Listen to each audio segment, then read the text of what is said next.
Using Jira for product management involves leveraging its features to plan, track, and manage product development. Here's how to use Jira effectively for product management.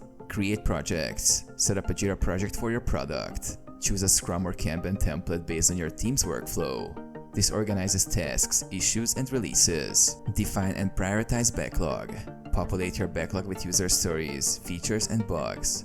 Use Jira's drag and drop feature to prioritize these issues based on business value and urgency. Plan sprints. For Scrum teams, create and plan sprints by selecting high priority issues from the backlog. Define sprint goals and allocate tasks based on team capacity. Track progress. Use boards to visualize work in progress. Track task status and monitor team performance. Jira's burn-down charts and sprint reports help in assessing progress and productivity. Manage releases. Create versions or releases in Jira.